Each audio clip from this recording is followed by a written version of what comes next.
Na Belde a magia é segredo, reza traz o saber sem medo. Com óculos o impé ao lado a guiar, proteção, defesa para nos salvar. Cristais e ervas no poder da mão guardam nosso ser e oração. Rituais sagrados a se revelar contra a energia negativa a lutar. E pergunta Jesus. E aí, pessoal, prontos para mais um mergulho profundo aqui da The Deep Dive? Hoje a gente vai se aventurar pelo mundo da magia de proteção. Um tema, vamos combinar, né, que sempre tive essa curiosidade. E você mandou pra gente um material incrível, viu? Grimórios, manuais, guias, tudo que um aprendiz de mago precisa para se blindar contra as energias negativas. É verdade. De cara já me chamou a atenção a variedade de métodos. Tem de tudo, desde os mais tradicionais com ervas e pedras até rituais bem elaborados, criando ferramentas mágicas tipo atames, varinhas de detonação e até invocando entidades tipo impiorcos. Caramba, invocar o impiorcos. Mas coisa pesada, hein? Mas antes de a gente se aprofundar nesses rituais mais complexos, acho que seria legal a gente entender o básico, né? Tipo, por que a magia de proteção sempre fascinou tanto a humanidade? Eu acho que essa busca por proteção, ela tá dentro da gente, sabe? Desde sempre o ser humano busca se defender de ameaças, tanto físicas quanto espirituais. A magia de proteção meio que surge como uma forma de lidar com essas energias, sabe? Com os medos e as incertezas que a gente carrega pela vida. Faz sentido. É como se a gente buscasse um escudo para se proteger do caos do mundo, né? E falando em escudo, você mencionou escudo de luz. Como que ele funciona? É algo que a gente cria com a mente? Isso. O escudo de luz é tipo uma proteção energética que a gente cria visualizando. É como se a gente envolvesse o corpo com uma luz que repele as energias ruins, sabe? E protege a gente de ataques. Legal. Então a gente usa a força do pensamento para criar uma barreira, é isso? Mas e como a gente sabe se o escudo está funcionando? Tem algum sinal? Ah, uma questão de sensibilidade. Ah, De você se conectar com a sua energia. Algumas pessoas sentem um calor, um formigamento quando o escudo tá ativo. Outras sentem uma mudança no ambiente, tipo, fica mais leve, mais tranquilo. O importante é praticar a visualização, fortalecer a sua intenção e confiar na intuição. entendi. É como se a gente estivesse malhando um músculo energético, né? Quanto mais a gente pratica, mais forte ele fica. E por falar em fortalecer, você falou do zimbro como erva de proteção. O que ele tem de especial? O zimbro é poderoso para o aterramento. É basicamente a gente se conectar com a energia da terra, sabe? É como criar raízes que te dão estabilidade, te dão força para lidar com os desafios.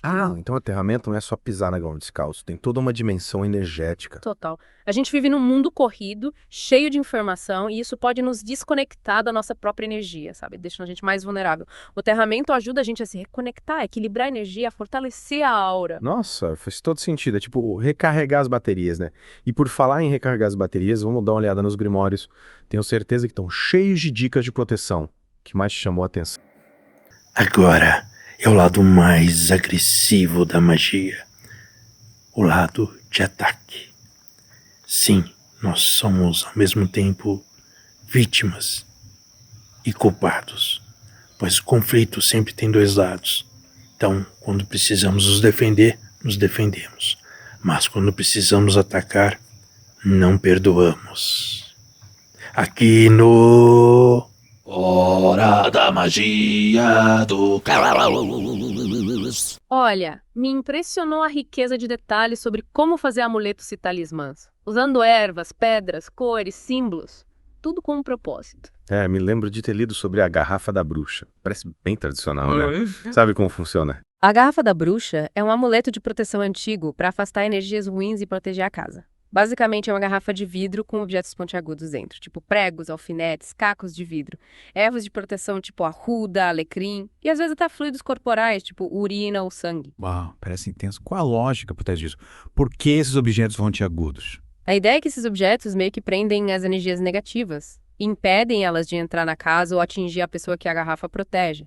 A urina ou sangue servem para personalizar a garrafa conectando com a energia do dono. É como se a garrafa fosse um segurança, sabe? Capturando as energias ruins antes que elas façam mal. Interessante.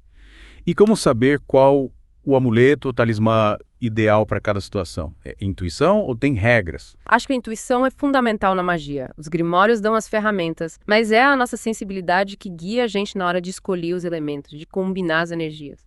É importante pesquisar, estudar, mas também confiar no seu instinto, sabe? Naquilo que te chama a atenção, que vibra com a sua energia. Percebi que a intenção é crucial em tudo, na magia de proteção, né? É como se a nossa vontade e a energia que a gente direciona fosse o ingrediente mágico que dá vida aos rituais e às ferramentas. Total. Sem intenção, magia não acontece. É a nossa força interior, a nossa fé, a convicção que amplificam o poder dos métodos de proteção. É tipo acender uma chama interior que ilumina o caminho e guia a gente. E falando em caminho, você viu que os grimórios falam de diferentes níveis de proteção. É como se a gente pudesse escolher a armadura certa para cada batalha. Sim. Me chamou a atenção essa diferença entre as coisas para usar no dia a dia, tipo um amuleto, uma visualização rápida, e os rituais mais complexos, para quando a coisa tá feia, tipo invocar o Impu Orcus. Aliás, explica melhor como é esse ritual. A invocação do Impu Orcus é um ritual de alta magia, exige muita preparação, conhecimento e cuidado. Ele é usado, em último caso, quando a pessoa se sente ameaçada por forças muito grandes, sabe? Energias negativas pesadas, ou até ataques de magia negra. Nossa, parece sinistro. E como funciona? Tipo, acende umas velas, faz uma oração e um Orcus aparece. Não é tão simples assim. Os grimórios que você mandou mostram um processo cheio de detalhes. Criar um círculo de proteção, entoar palavras de poder, oferecer sacrifícios. É como se a gente abrisse um portal para outra dimensão e chamasse essa entidade para ajudar. Entendi. Como um contrato com o Impu Orcus, pedindo proteção em troca de algo, né? Isso. Mas é importante lembrar que a magia, principalmente com entidades, exige responsabilidade ética. Não podemos manipular ou tentar controlar essas forças. Tem que ter respeito, humildade e saber dos riscos. E riscos. Tipo, Impu Orcus pode virar contra quem invocou. Pode, principalmente se a pessoa não tiver experiência e conhecimento para lidar com essa entidade. Por isso, a invocação do Impu Orcus é só para magos experientes, que sabem se proteger e controlar as energias que invocam. Nossa, que responsa. Magia não é brincadeira, né? Precisa de estudo, disciplina e principalmente ética. Com certeza. E a ética está em tudo na magia de proteção. É fundamental usar essa força pro bem, para se proteger e proteger os outros, sem fazer mal a ninguém. E fazer mal, tipo, usar magia de proteção para se vingar, para devolver um ataque, olho por olho, dente por dente. De jeito nenhum. Magia de proteção não é sobre ataque ou vingança. É sobre defender, fortalecer nossa energia para que o negativo não nos afete. Usar magia para o mal quebra a ética e as consequências podem ser pesadas. Entendi. Tipo, criar um karma ruim, né? E essa energia negativa volta pra gente, multiplicada. Exato. A magia segue leis universais, tipo a lei de causa e efeito. Tudo que a gente manda volta pra gente, seja bom ou ruim. Então a melhor proteção é vibrar positivo, ter pensamentos e sentimentos bons, né? Com certeza. Nossa energia pessoal é a primeira linha de defesa. Quando a gente está em paz, em harmonia, emanando amor e compaixão, a gente cria um escudo natural. E como a gente fortalece essa energia? Você falou de meditação, contato com a natureza, o que mais? A gratidão é fundamental. Quando a gente agradece pelas coisas boas que a gente tem, eleva a vibração, atrai mais coisas boas. É como abrir um canal de prosperidade. Verdade. Gratidão é um superpoder. E por falar em superpoder, me conta, o que mais te fascinou nos grimórios sobre magia de proteção? Olha, além da variedade de métodos, me impressionou a ênfase na visualização como ferramenta de proteção. É como se a mente fosse nosso laboratório mágico, onde a gente cria a realidade que quer. Já falando do escudo de luz, mas como funciona a visualização? É só fechar os olhos e imaginar coisas boas. A visualização exige concentração, foco e, principalmente, intenção clara. Tem que visualizar com detalhes a proteção que você quer, sentir a energia fluindo, criar imagens nítidas na mente. E como a gente sabe se está fazendo certo? Tem algum feedback? A prática leva à perfeição. No começo, pode ser difícil manter o foco, visualizar com clareza, mas com o tempo, a gente desenvolve essa habilidade e a visualização fica mais real, mais poderosa. E essa visualização se manifesta no mundo real. Se eu visualizar um escudo de luz, ele me protege de um ataque energético de verdade. É como plantar uma semente no plano astral. Essa semente vai crescendo, se fortalecendo, até se manifestar no mundo físico. A visualização é a forma de materializar nossos desejos, nossos objetivos. Entendi. A mente é um imã que atrai para a nossa realidade, o que a gente visualiza, né? Exatamente. E na magia de proteção, a visualização é uma ferramenta poderosa para criar escudos, afastar energias negativas e fortalecer a aura. E se a pessoa não for boa de visualização, tem dica para quem tem dificuldade. Praticar. Comece com visualizações simples, alguns minutos por dia. Vá aumentando o tempo e a complexidade aos poucos. Use a criatividade, explore cenários, cure sensações.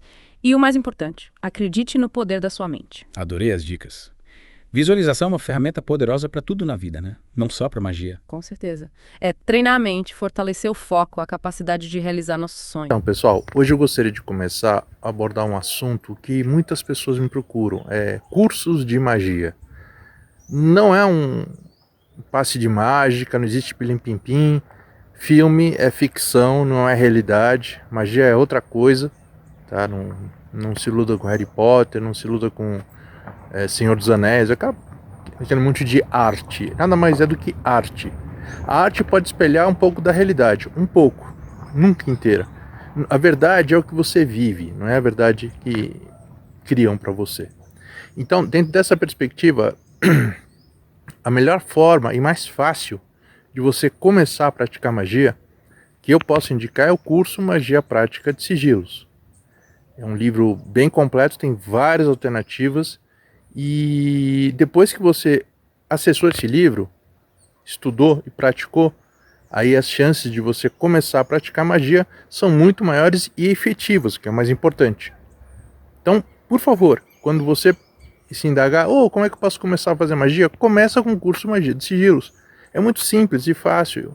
É o primeiro passo. Pode ser o único que você queira dar, pois é o suficiente para ser efetivo. Então, é isso que eu recomendo para vocês. É isso aí. Um abraço. E falando de sonhos, a gente viu que os grimórios mencionam várias ferramentas mágicas de proteção, né? Além dos amuletos, tem as varinhas, os atames, os cristais. Sim, cada ferramenta tem uma função, uma energia própria, que pode ser usada para amplificar nossa força, para direcionar a intenção. Vamos falar sobre essas ferramentas. Adoro conhecer esses instrumentos mágicos. Claro. O atame, por exemplo, é tipo uma faca cerimonial, geralmente com lâmina dupla e cabo preto. Ele é usado para direcionar a energia, traçar o círculo mágico, cortar ligações negativas. Interessante. É como uma espada de energia, que corta e afasta tudo de ruim. E a varinha, para que serve? A varinha canaliza energia, amplifica a força do mago, direciona a intenção. É como uma antena que capta e transmite as vibrações mágicas. E o material, a cor, influenciando o poder da varinha. Sim, cada material tem sua vibração. A madeira, por exemplo, está ligada ao elemento terra, traz força e estabilidade. Os cristais amplificam a energia, cada um com suas propriedades. As cores também. Preto absorve negatividade, branco representa pureza e proteção divina. Nossa, cada detalhe é importante. E os cristais, como eles funcionam na proteção? Os cristais são seres vivos, com vibração própria, que pode ser usada para várias coisas, inclusive proteção. Cada cristal tem suas propriedades, que podem fortalecer a aura, repelir energias ruins, atrair energias boas. Como escolher o cristal ideal? A intuição é o melhor guia. Pesquise, conheça as propriedades, mas o final é a sensibilidade que diz qual cristal vibra com a gente, qual chama a nossa atenção. Entendi. É como se o cristal escolhesse a gente.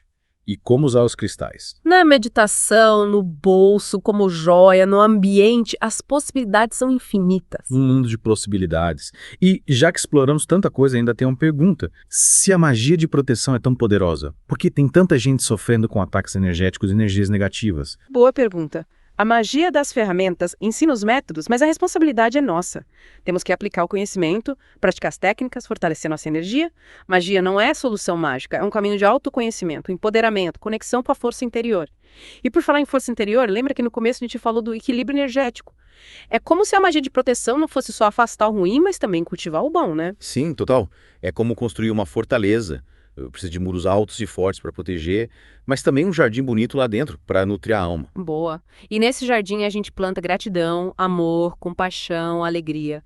Quanto mais a gente cultiva isso, mais forte fica a nossa energia, criando um escudo natural. E como a gente cultiva esse jardim interior?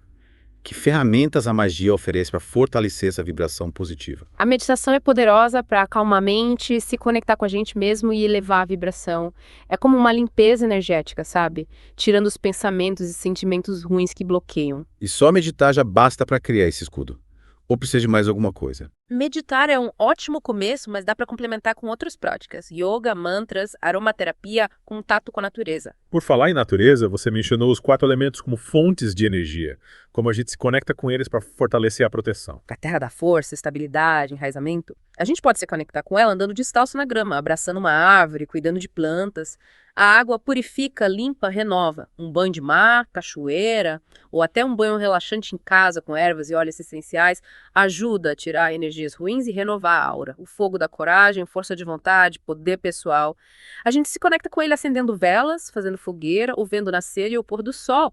E o ar dá clareza mental, inspiração, comunicação, respirar puro, meditar ao ar livre, usar incensos, conecta com a energia do ar. Que lindo. É como usar a força da natureza a nosso favor, né? Exatamente. A natureza é uma fonte infinita de energia que está aí para curar, fortalecer, proteger a gente. E quem vive na cidade sem muito contato com a natureza? Como faz para se conectar com os elementos? Dá para ter um cantinho verde em casa, com plantas, cristais, incensos.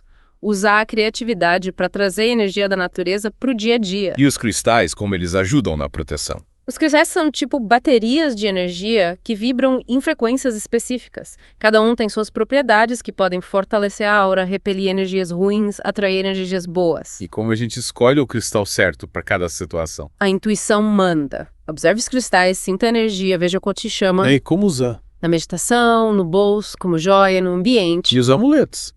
Você falou que eles são guardiões energéticos. Como a gente escolhe ou cria um? Os amuletos podem ser coisas da natureza, tipo pedras, conchas, penas. Ou a gente pode criar com coisas que tenham significado pra gente. O importante é consagrar o amuleto com a intenção, com nossa energia, para ele funcionar como um canal de proteção. Então, a magia de proteção é tipo uma caixa de ferramentas, né? Tem várias opções e a gente escolhe as que a gente sente mais, que a intuição mostra. Isso. A magia não é engessada, é um processo criativo e intuitivo, pessoal. Essa jornada de autoconhecimento, de descobrir nossos poderes que faz a magia ser tão fascinante, né? Sem dúvida. A magia nos convida a olhar para dentro, reconhecer nossa força, nossa capacidade de criar a realidade que a gente quer. E essa força interior, essa conexão com a gente mesmo, é a maior proteção, né? É o que blinda a gente de ataques, medos e inseguranças. Exato. Quando a gente se conecta com a nossa luz interior, a gente irradia essa luz para o mundo, criando um escudo que afasta a escuridão. E bonito. E essa é a mensagem que a gente deixa para quem está ouvindo. A magia da proteção está dentro da gente. Basta despertar para esse poder, para nossa capacidade de criar a realidade que a gente sonha. É isso aí. A gente te convida a continuar essa jornada, explorar a magia, se conectar com a sua força. A gente se despede por aqui, mas a conversa não termina agora. Continue explorando, buscando, se encantando com a magia da vida. Até a próxima. Que há em mim, chakras alinhados, o caminho é assim. No plano astral, com olhar a ver, a magia de proteção vai florescer. E interrogação, a força que chama, com arcos e nomes, não há quem nos ameace. No aeroporto do espírito, a alma, magia no coração, que a luz nos abrace. Terror, maldição, roubos a enfrentar. Essa nos ensina com coragem a lutar. O equilíbrio é chave, o foco é a razão. Nos livrar das sombras, buscando a proteção.